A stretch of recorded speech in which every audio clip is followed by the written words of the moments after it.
everyone. Welcome back to Ideas That Shape the World. I'm your host, Terdon DeBow, owner of Creative Thought Solutions, and I'm so excited for today's episode. But before I jump in and introduce our special guest, I want to let you know to subscribe on all the platforms that we're on, whether it is iTunes, Spotify, iHeartRadio, YouTube, all of the major platforms. Make sure that you subscribe. Now, I'm super excited about today's guest. I have here Tracie Potts. Now, there are so many words that can be used to describe Tracie, but a few of them are she's ambitious, she's tenacious, she is wonderful at everything that she has been doing. She is a fun-loving television producer for Divorce Court at Tyler Perry Studios, and she's the founder of Troy David PR and Consulting Company. She's the previous co-host of Chill Talk Radio. She was even named the Publicist of the Year at the Ohio Entertainment Awards. She loves traveling and she loves pouring into the lives of other people and making a difference. She attended Central State, where she got her bachelor's degree in communications and journalism. She also has her master's degree in business administration. Over the years, she's worked for popular television shows such as the Queen Latifah Show, Saturday Night Live, Late Night with Conan O'Brien, and she's worked for BET. She's a proud member of Delta Sigma Theta sorority and the National Association of Black Journalists. Welcome, Tracie. You did it, Terdon. Yes. You did it, girl. How are you? I'm so excited to be here today with you. I'm so excited to have you here. Thank you so much for being here. My pleasure. And so I know that you're back for a limited time because you have been down in Atlanta with filming and everything. So let's just jump right in. Okay. I want to know, I know that you've done so many things and you've been in this game for 20 years. Yeah. So how did you get into television, film, journalism? What made you fall in love with it? You know what? Good question. Years ago when I was young, I didn't know what my purpose was. When I was in high school, I didn't know what my purpose was. I was like, when we graduate, what am I going to do? I had no idea.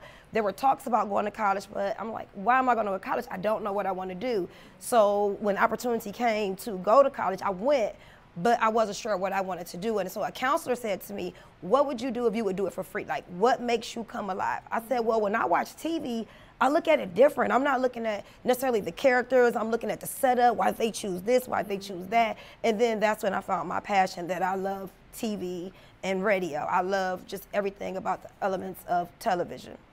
So that's kind of how it started. Okay, so you were looking at different shows, and so were you like reverse engineering them? Like, how did they do that? How did that shot work? How did that angle work? Was it more so looking at it from that way, or were you looking at it from a writing standpoint, like the writing?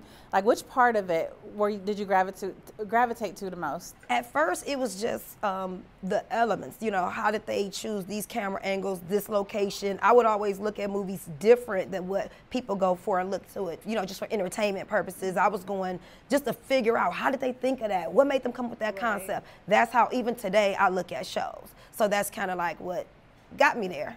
Okay. And so as you got started in TV, like, how did that journey begin? How did you actually begin your career in it?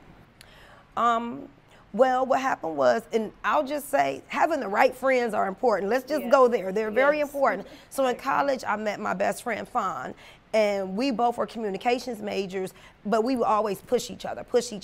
So upon graduation, I heard about the NBC Page program, where you get to work on all the shows at NBC, but your main job is to be a tour guide for all the shows, but you can bid on jobs throughout the program. Oh, wow. So Fawn and I, we both went to New York, and we applied for the Page program, and it's a 3-interview process. So we went, we passed the first interview. The second interview, we drove through the night. I walked in, I was in the interview literally for 3 minutes. I walked in, hair disheveled. We tried to change clothes in the car because we drove through the night to get to New York. Wow.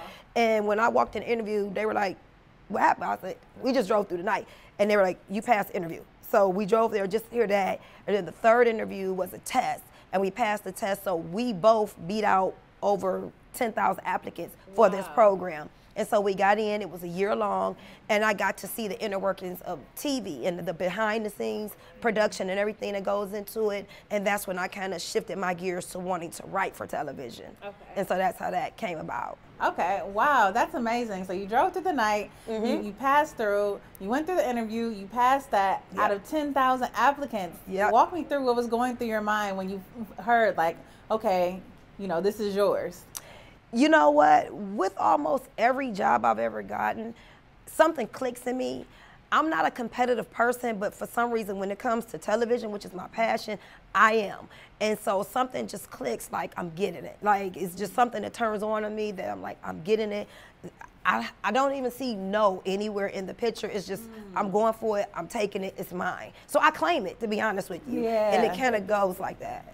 Man, you hear that, you guys? Because a lot of people don't know that when it says have belief with no doubt, yeah, you have to have belief with no doubt. She did not doubt herself, and she won because of that. She beat out all these different people just because she 100% believed in what she was doing. And so as you've been in this game for a long time, and you have been, you know, watching how it has grown over the years, and how the writing has shifted from a lot of things that were on TV are now online. So how do you think the industry has changed for businesses, for corporations that were creating content more so on TV and now shifting onto online content making? I think it's great.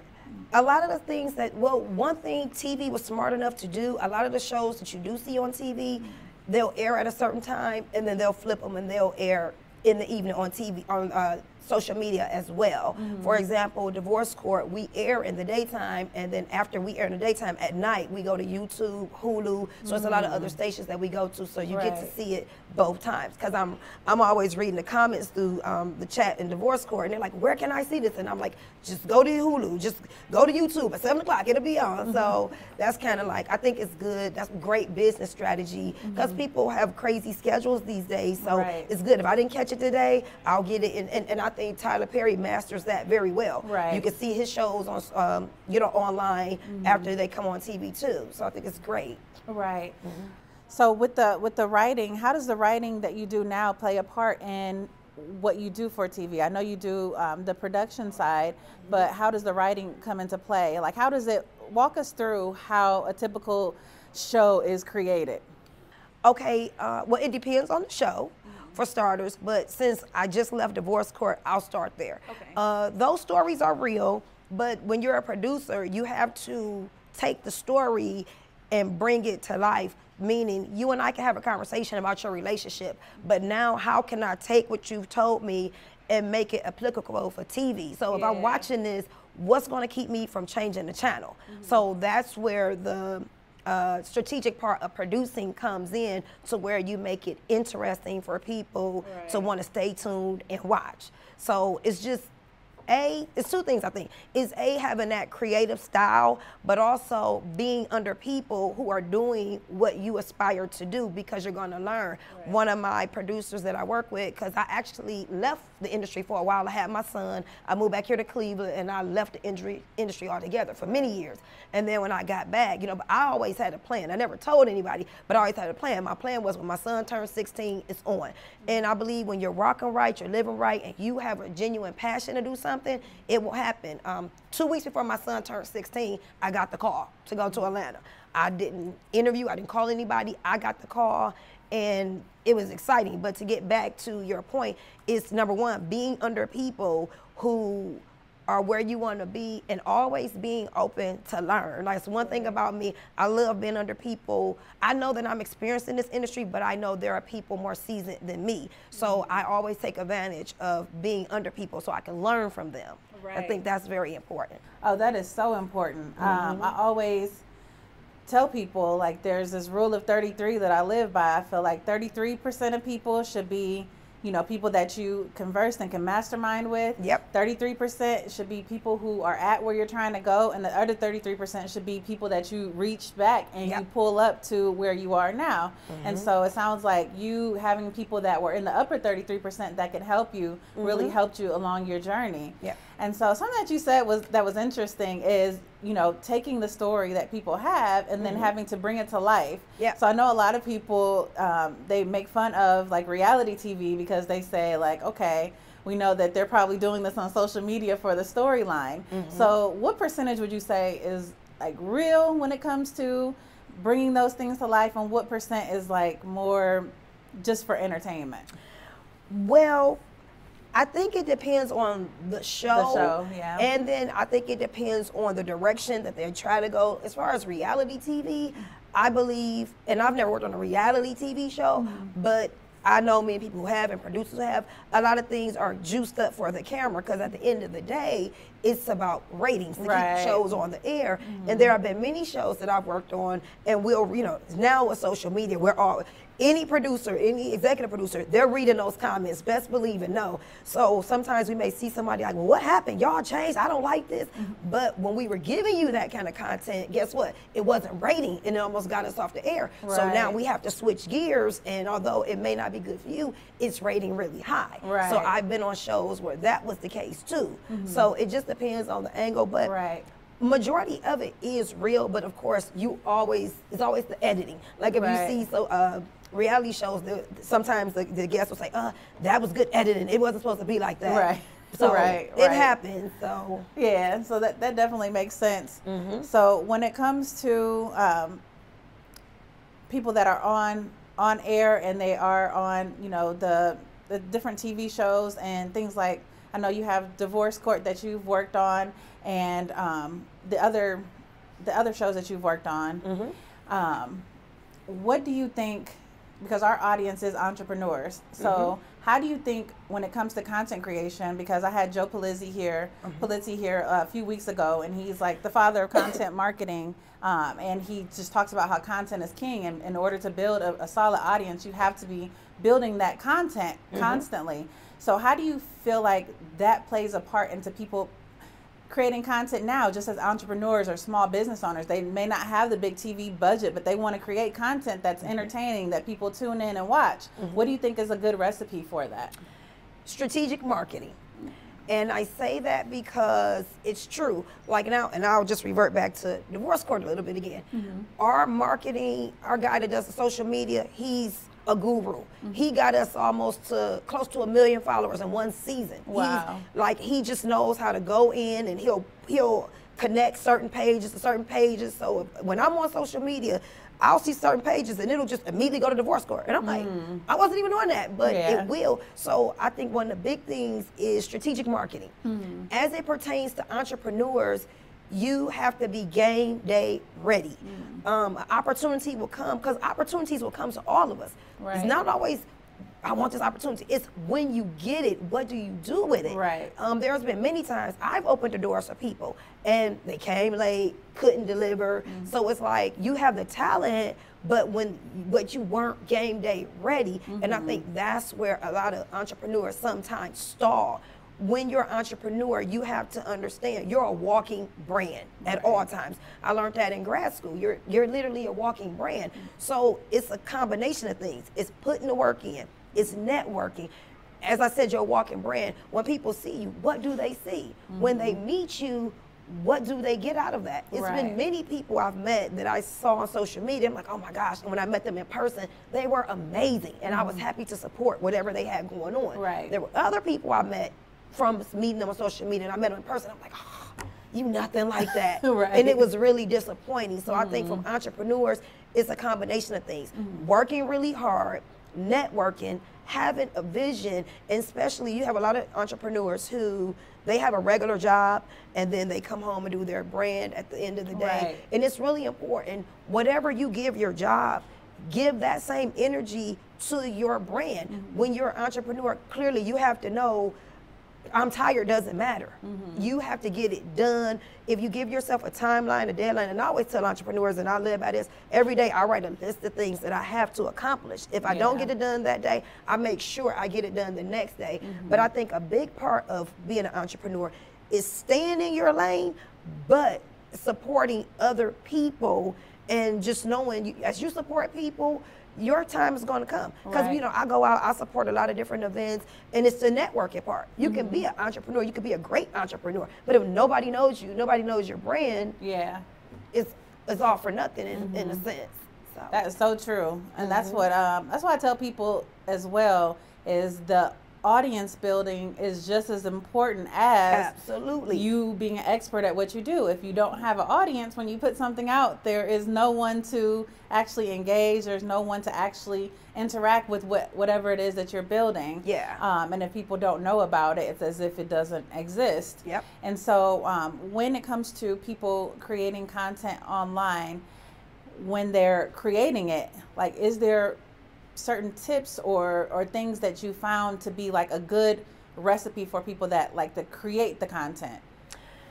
I would say when you're creating content online, stay there. What I see a lot of times is people create content online and then they'll mix their personal life in there and then they'll come back and it gets confusing, and it's just like, if this is where you're keeping content, keep the content consistent, but keep it updated. Like sometimes you'll get a person, you'll go on their social media and they're having great content, but they're not keeping their page updated. Right. So it's like, yeah, you had this on here last week.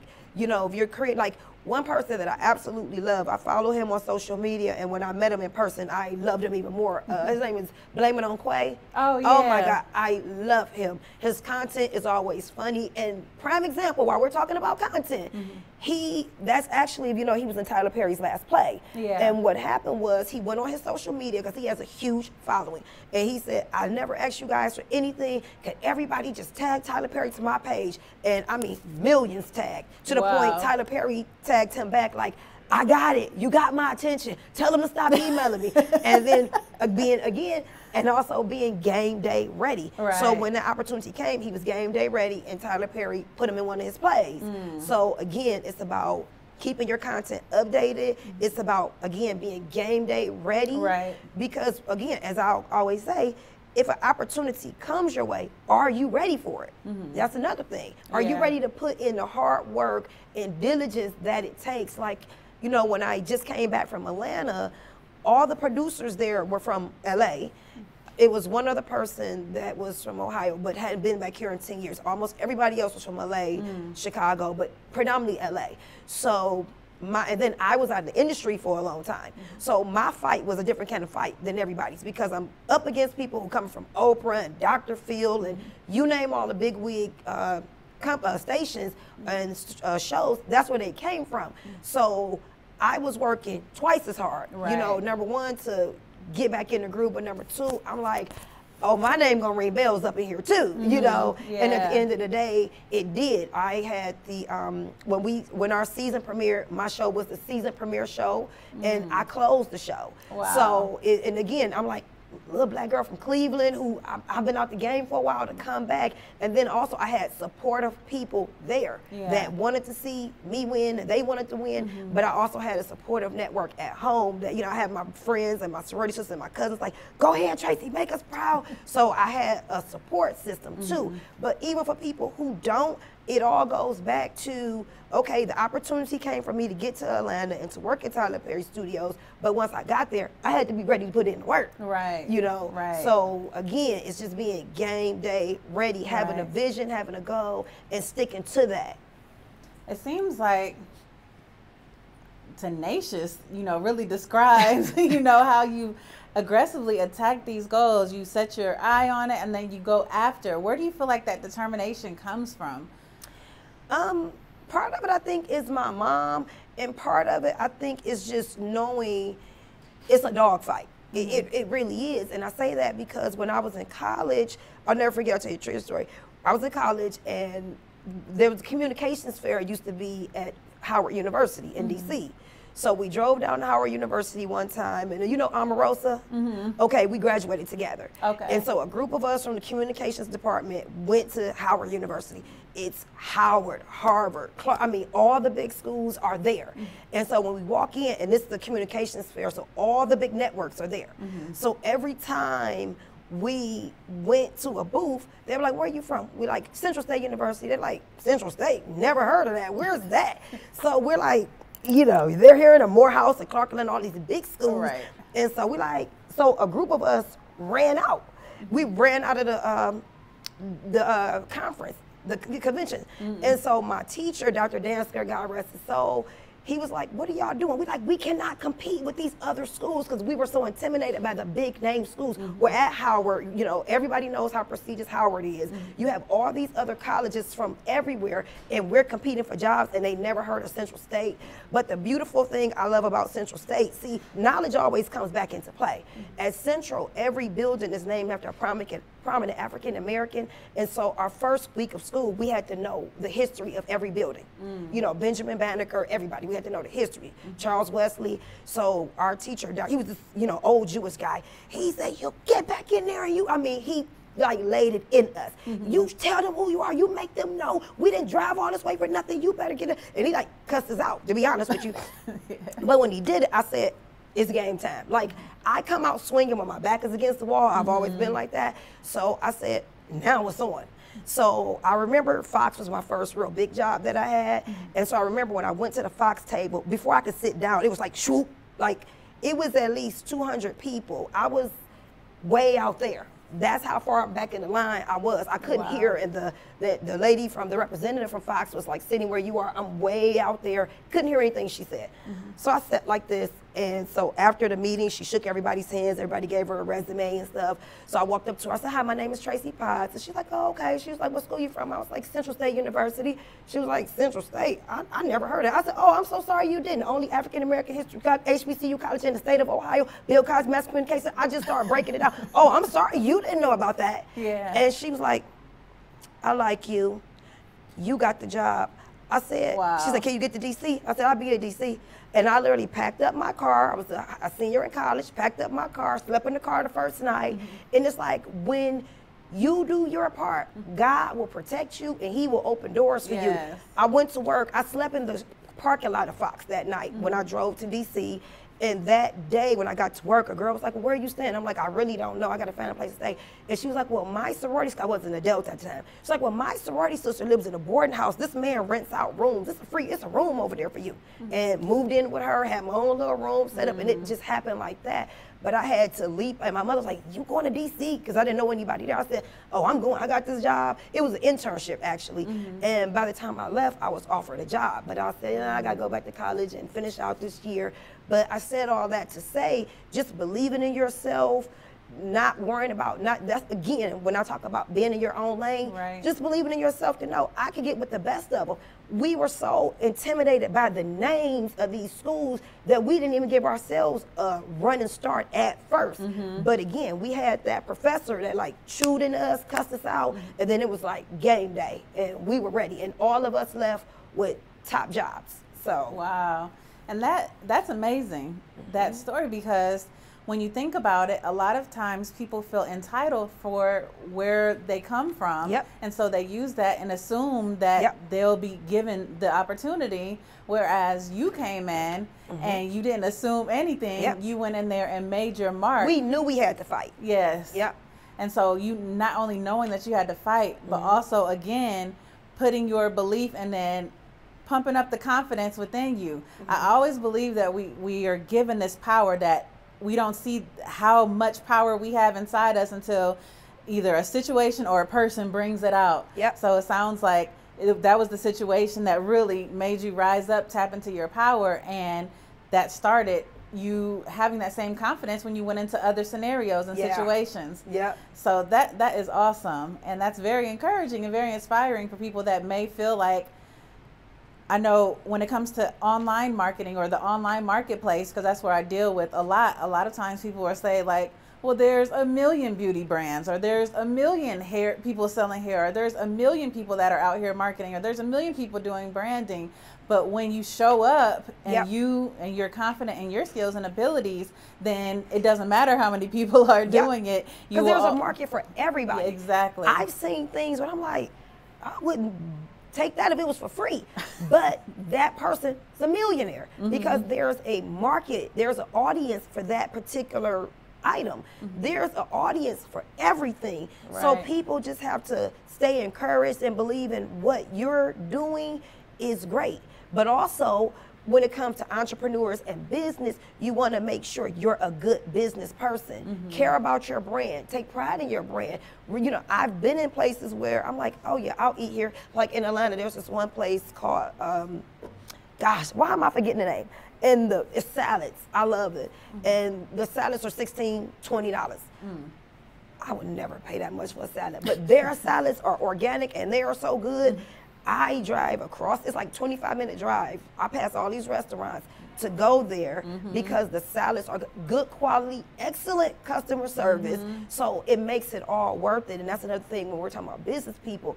Customer service is another thing for entrepreneurs. I think that's one of the top. Customer service. When you leave your customer, do they feel like, okay, this is worth me coming back? Like, that's another thing I think is very important in business. Making sure you want people to come back. Making sure you're an asset. You know, people, they sleep on that a lot. You want to definitely be an asset in business.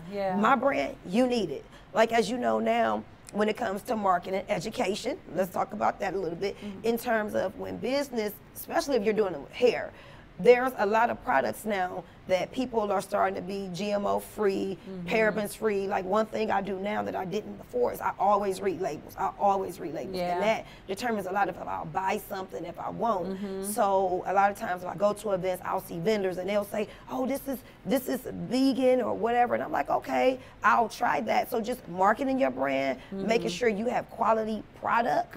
That's another thing that's important for entrepreneurs. You don't have to have mass quantity, but you always have to have quality. Yes, I definitely agree with you. Quality is so imperative. And I remember I used to watch this show, The Prophet, with Marcus Lemonis, and I love that show. I love that show. I love that show. He always would talk about the people, the process, and the product are the three elements that make any good business a good business. And so when you think about, you know, all of those three things, I've been someplace where the product was excellent, but the people just weren't that great, or the process was just all out of line. Then it's just like, okay, I don't know if I want to experience that again. But if one of those things are off, then usually it's like you second guess whether or not you will do business with the person or the entity again. And so that's a great point that you bring up.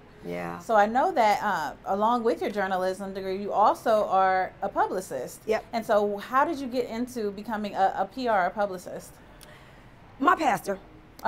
And I say that because there was a season when I moved back from New York, because I'm coming from everything, you know, coming from Saturday Night Live, everything is fast, fast, fast. When I came back to Cleveland, I couldn't cook because our food was always catered. When I worked for Queen Latifah, she made sure our food was catered. All the TV shows I worked on, I was at BET, I was always out at events, so, you know, and everything was free. So it was so embarrassing when I came back to Cleveland. I didn't even know how to boil oatmeal. I was like, now how do you do this again? Mom was like, you don't make no sense. I literally could not cook because my food was always catered. So long story short, I was at church one day and I'm like, what am I gonna do? I'm back in Cleveland, there's nothing here for me. I got a baby, I'm not walking in my purpose.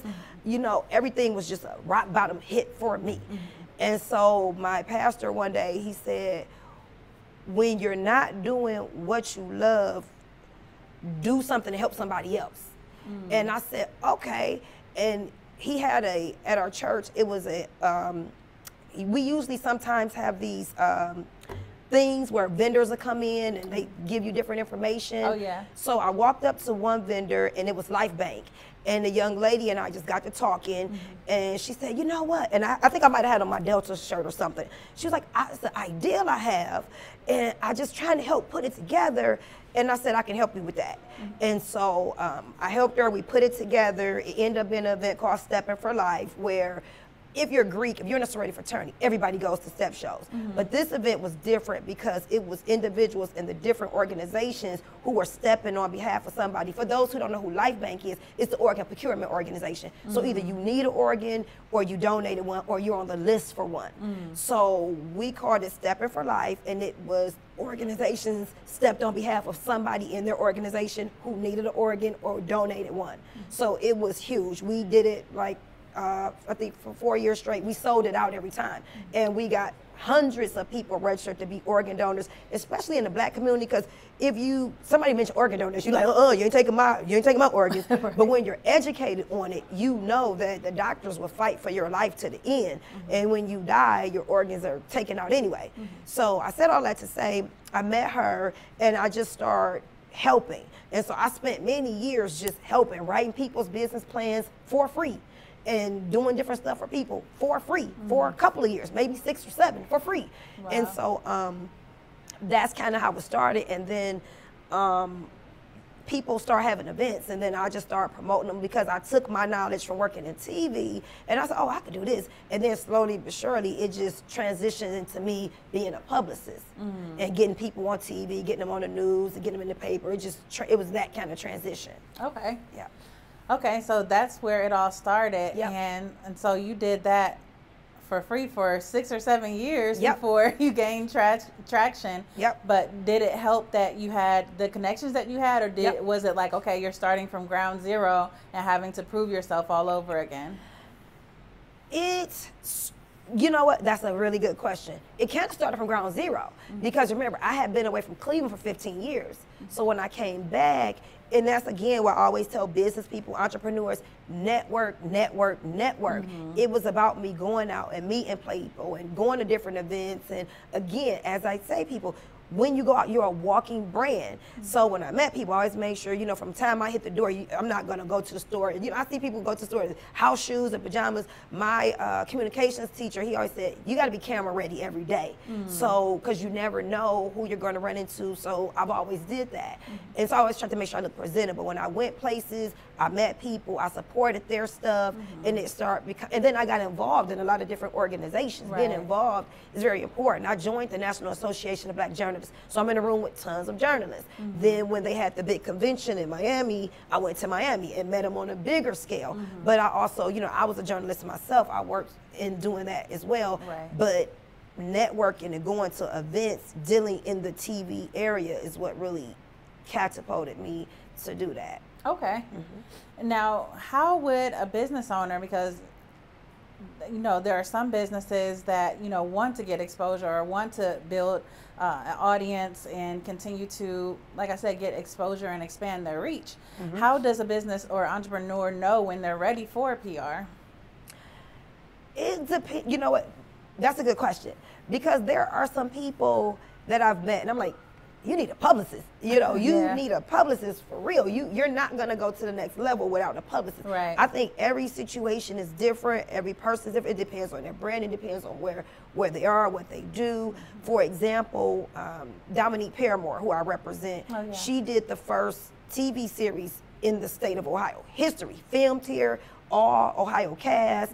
And so, but at the time, nobody really knew who Dominique Paramore was. And so she was smart enough to know, I need a publicist. And so we sat down, and then here's another thing with entrepreneurs that I think is important. Entrepreneurs are very protective over their brand. Of course, they're protective over their babies, but you have to when you bring other people in, you have to let them execute the areas that they're good at. And one thing, I'll just use Dominique, for example. She was really good at the PR is your position. I don't know anything about it. You tell me where I need to be, what time, and woo, woo. And so when I would set up interviews with her, always on time, always camera ready, always friendly. I've been to places and I've represented people that they didn't speak. Like they'll do their camera time, then they didn't speak. I'm like, no, you got to be likable. Because media people, we talk. And there's a couple of celebrities that, we don't ever have them at your show. I'm just being honest because they were so difficult to deal with. And so, so you want to make sure I always tell people that I represent, make sure you're polite to people. So, because it's going to matter, because media people talk. They'll stay professional on camera, but off camera it's like, such and such was a headache. Right. So anyway, I said all that to say, so when Dominique Bush, if you ever meet her, she's, oh, how are you? And that's really who she is.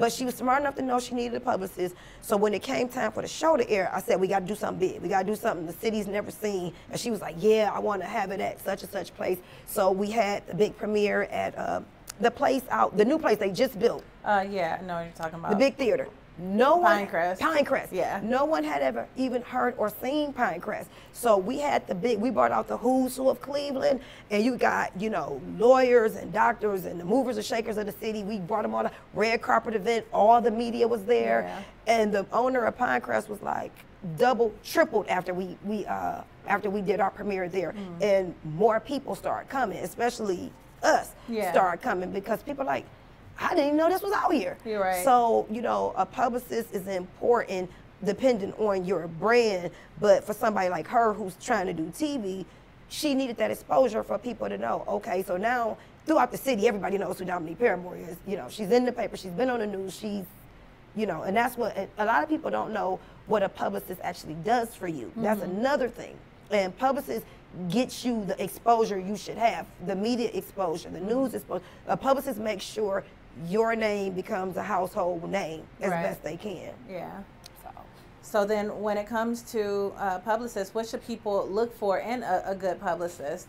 Because sometimes you can, you know, some people can have unrealistic expectations. They want to have Beyonce type exposure, but they're starting from ground zero. So what should someone, you know, how should someone prepare themselves to work with a publicist, and what would the process look like?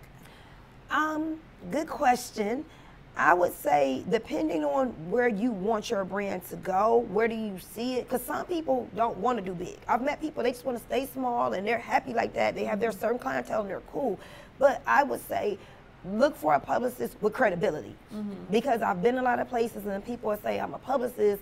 And I've been in a room where I met one young lady, she was like, yeah, I'm a publicist, I did this, that, and the third. And we were in a room full of journalist people and nobody knew this person, not one person. And so I'm like, your publicist, nobody in the whole room knows who you are. So you have to, a publicist has to have that credibility. Yeah. They don't have to be a big name, but the credibility should be behind it. Right. So I would say that.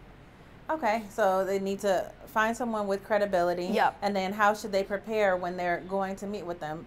Should they already have their brand in order, already have everything established? Like, what should they have in place before they are saying, okay, I'm ready to work with the publicist? Well, it's two things. They want to have an idea of what direction they see themselves going. They want to also be open to suggestions and ideas of, okay, I know you want to go here, but going here might be better. I'll give a perfect example. One of my good friends that I'm really close to had an event not too long ago. And I said, this location, I don't like the location. I think it's too hard to get to, I don't like the location. But they had already contractually, you know, put the money down for this location and so forth. And so they booked the location before we talked. So after we talked, I was like, bad location, real bad, I don't like it. And so they had the event, and 80% of the audience didn't show up because they could not find the location. Wow. And, you know, we talked, and my friend was like, I should have listened. I was like, that location was terrible. But again, you have to, when you have a publicist, you have to trust their expertise in that area. Yeah. Right. Yeah, you don't want to take an unnecessary hit. You know, if you watch any celebrity, the minute they get in some trouble, their publicist will step up like, hey, what happened was, and next thing you know, they'll be at a charity event because their publicist will set that up. You'll see them giving homeless kids shoes, but it's all strategic. It really is. So one of, like Cardi B, I think she has a phenomenal publicist. Like, I follow her, she's on top of the game, got her on Vogue, like, you know, she's not just an artist. Her publicist has her to where she's a model, she's an actress. Like, those avenues are like this. And again, that's good PR. So. Okay, so that definitely helps explain, you know, how PR is beneficial to an entrepreneur or a business or someone who is looking to get more exposure. I believe that it all works hand in hand. You know, building a brand, digital marketing, and then PR, because one leads to the other, leads to the other, and I feel like the PR is the push that actually, once you've already done all of these things, like, then that puts it on steroids, basically. And so that's really great that you have been able to start a company and have your business while also fulfilling your passion with your with the production and writing in, you know, the television space. And so when it comes to all of the things that you've done with the Queen Latifah Show, with Saturday Night Live, with Divorce Court, what do you feel like are a couple of your memorable experiences that stood out, whether they were, you know, really entertaining or funny experiences, or something that just really made an impression on you? That's a good question. That's really good. I think just the different types of people that I've been able to meet, seeing the lives that have been changed. You know, when I worked with Queen Latifah, she's probably one of the nicest human beings I've ever met. And she's probably one of the few celebrities that I have met that does a lot and doesn't want credit, period. I remember one year, right before Christmas, a plane crashed over these people's house and like destroyed the house. And she paid for everything and did not want any media exposure, none. And like she spent a lot of money. She got their house fixed. It was right before Christmas. She bought all the kids toys. Like she did a lot. And you'll see, you know, her staff, our food was catered. We stayed there late at night. She had a chef come in. Our food was catered a lot of times. So just doing those things, and that's probably why she's so blessed now, because, and that's not to take away from other celebrities. I'm just going about who I saw. Right. You know, she did a lot of things that blessed a lot of people behind the scenes with no exposure, didn't want the camera there, just did it because she's genuinely that type of person. Right. I think that makes a big difference. Yeah. But I would say the thing that probably stands out most is probably just meeting great people.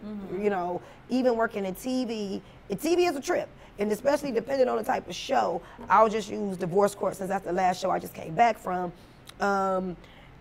These are real people who are really going through real divorces or separations. It's real.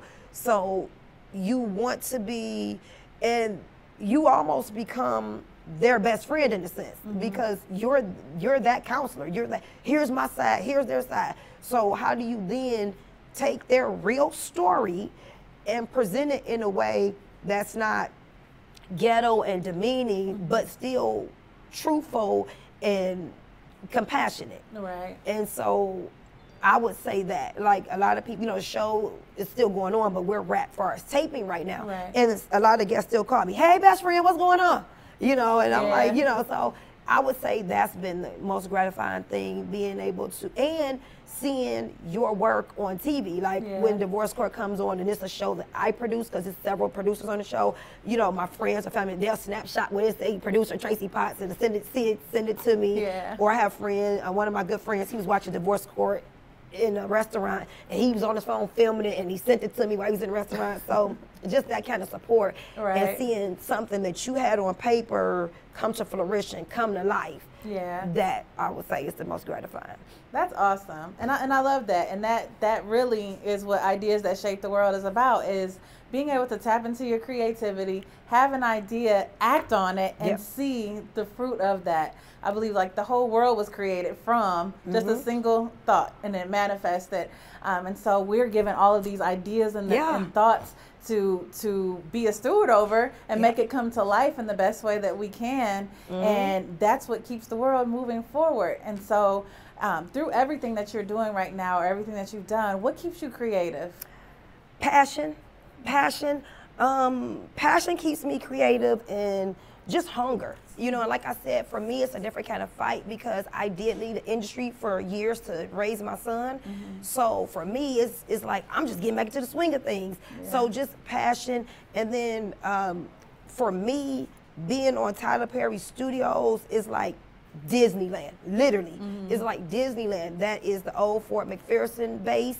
It is the place where slaves used to be captive. And so to go from that to a black man owning the whole thing, and if you've never been to Tyler Perry Studio, it's the size of maybe 2 cities. It's huge. Wow. I mean, it is huge. And then it's so, like, every day when you first pull into the lot, he has a big water fountain. And I would literally get out of my car, get on my knees, and pray right on that water fountain. And then you would always see people from everywhere. Every day when you pull up into his lot, it's a big jumbotron. It's like from there all the way down there. It's huge. And it's snippets of all his shows. And so you'll get people getting out their cars, taking pictures every day, but they can't get past that part. And so I just, every day, I'm talking about every day that I was there, I'm like, oh, God, thank you for this amazing opportunity, because I get to swipe past security, because it's like Fort Knox up in there. You're not getting up in there. Like, everybody in the car got to swipe through, or your name got to be on the list. Right. But when you get there, it's just like, wow, he has a part where, I mean, you got to see it to believe it. He has a part where when you go over to the right, it's the Dream Center. That's his whole building. And then when you go down, it's where they film the have-nots. And you're talking about big mansions built from the ground up with swimming pools in the back. Wow. I'm talking about, it's a whole... And it's just built for the For the have and have-nots. Wow. But you know, if you go up in the suburbs and they had that little cul-de-sac where it goes in a circle and it's all the big houses, that's how it is on his lot. It's big mansions just in that little cul-de-sac. I forgot what it's called. He named it after his mom, so that whole area is called something. But it's like, I mean, and these are like real mansions. Then when you go to the other side of the lot, I don't know if you saw his show, The Oval, he built a replica of the White House, a real replica, and it's lit up at night. And I mean, it's like Disneyland. I know when I was there, Will Smith and Martin Lawrence were filming takeout scenes from Bad Boys 3. Yeah. Eddie Murphy was there. He was filming Coming to America 2. Steve Harvey came in. He's filming Miss America. Yeah. So, I mean, you talking about Disney, I mean, and it's all beautiful. Black people with a vision. It's just, so I said all that to say, for entrepreneur, you got to be fearless. Go get it. Walk in faith. Trust God. If he put that creativity in you, you got to go for it. Because when I got the opportunity to go to Atlanta, you know, I packed my bags and left. I did that when I went to New York. I did that when I went to DC. Yeah, it sounds like every single you just time. gotta go. Yeah. You can't sit here and ponder and wonder and try to figure it all out, because at the end of the day, the reward, it's not gonna make sense then, because we can't put our head around what God has for us. If he told you to go, go. Go make it happen, because when you leave, you're able to come back and open up doors for other people. So go if that's your vision. One thing, I love Cleveland so much, I didn't want to up and relocate and go to Atlanta permanently. I want to work on projects and bring those opportunities back to my city. That's where I'm at right now. That doesn't mean that that won't change, but for right now, that's kind of like where my vision is, because I think it's so much talent. It's just so much that Cleveland has to offer, you know. And when I got to Atlanta, to be honest, I thought I was going to be like, same stuff.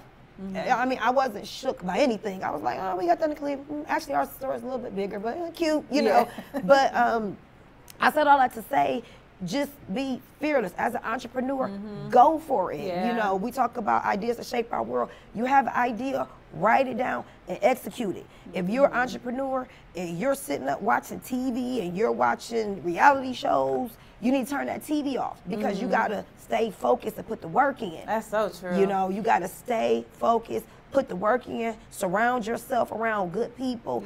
Even like my circle here in Cleveland, they're not into what I'm into, but in terms of the TV, but they're all hardworking people who are supportive. We're supportive of each other. Like, you know, hey, what you doing? Yep, nope, you don't go such and such. Go sit down and write that you said you was gonna write. We hold each other accountable. So that's the great part about it. Having a good network of friends I think is real important. Absolutely. But also being fearless enough to go out there on your own. And just know, one thing I think my mom told me, another reason to answer your question from earlier, another reason why I think I've always been able to get on the road is because my mom always said, go. You can always, if it don't work out, you can always come back home, but go. And I've always lived by that. That's great that you had that support, because a lot of people, their parents are the opposite. And they're like, why are you leaving? You know, what's over there that's not here?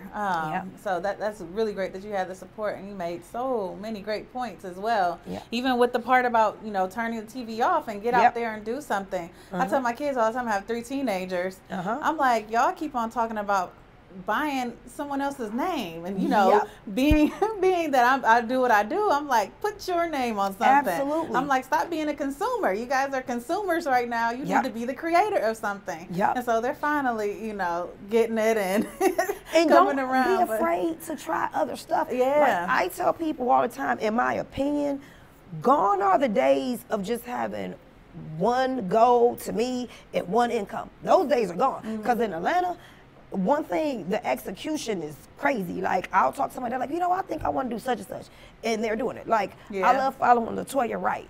You know, she has her bonnet collection. She wrote a book, a children's book, a novel. She owns so much stuff. That's not everybody's, you know, lane, but it's important to know, in my opinion, that as an entrepreneur, make sure you know a lot about the area that you're in. Meaning, for example, I'm a communications major, so I took up in college. But in the umbrella of communications, I'm a producer, I'm a publicist. I can shift gears, because the more you know, the more of an asset you're going to be. Exactly. You know, if you sell hair, you should at least know how to do hair a little bit. You know, not just hair. Can you do makeup? Because a lot of makeup and hair people, they can do multiple. They can do the hair, the makeup, woo, woo, woo, woo, woo. They're not just one lane. In my opinion, the one lane days are gone. They are. If you really want to be successful, those one lane days are gone. One of my good friends, she owns her own wine, and not only does she own her own wine, she bought her store and she built a winery downstairs. So she owns her wine, she makes her wines, and then she sells her wine out of her store. So she's boom, boom, boom, boom. Yeah. So those days of just, I sell wine here, let me go to the distributor, this. Like, she cut all that out and just did it herself. Yeah. And that's definitely what you have to do. That's what the reason I even got into branding and graphic design in the first place was I kept having ideas in my head. Every time I would give it to someone, I'm like, that's not my idea. That's not it. Like, that's not what it is. The execution. And so I went to school. I'm like, you know what? Let me go ahead and learn this. And then when I was there, I met my marketing teacher, and then I got into marketing. And then in the midst of that, I started a show. You know, What's Good Cleveland. See what I'm saying? How many lanes you did? And so it's like building that skill set. It's like a toolbox that you can use. So as you do more things, you're like, oh, let me grab this skill that I learned over here. Let me grab this skill that I learned over here. And that makes you, like you said, more of an asset to people as you're building. Always, and I want to hit on that point you just said, Turn. Always, and this is what I would say to entrepreneurs, always stay an asset. Even when I graduated from college with my master's and my bachelor's, I still then turned around and went back to the Ohio Media School just to freshen up the skills. Because I'm like, okay, well, I do interviews, I do this, but I don't know how to work the equipment, the camera equipment. So I went back to the Ohio Media School and learned how to work the behind the scenes, how to work the equipment and this, that, and the third. Just always trying to stay ahead of the game and always remaining an asset. Constantly, you know, building your repertoire, if you will. Exactly, and that's why, like, just always studying, like you said, turn the TV off. Like, I'm like, I don't have the biggest TV, but my bookshelf is full to the mug. So like, being able to continuously be a lifelong learner is very important. So thank you so much for adding value to the audience. Thank you for coming on here. Thank you for having your idea and running with it. Oh, thank you. Thank you. And being a part of the movers and shakers and the world changers here. I'm really grateful to have you. So where can people find you that are looking to connect with you after the show? After the show, if people want to connect with me, they can follow me on social media. That's the best way to reach me on Instagram. My Instagram is Travion Love, Trayveion. Again, Trayveion. That's the best way to reach me. If you want to reach me on other social media, Facebook, I'm not on there a lot, but it's Tracie Potts, Tracie, and then Potts, Potts. You can also reach me there. And, you know, if things are going on throughout the city of Cleveland, more than likely you will see me there. Right. So, what's next for you? Anything we could tune into? Well, a few things. I have a trap and paint coming up where, you know how people go to paint and sip, where you paint and dance. I have a relationship forum that I'm doing called His Perspective, Her Point of View, and that's just a conversation amongst the sexes.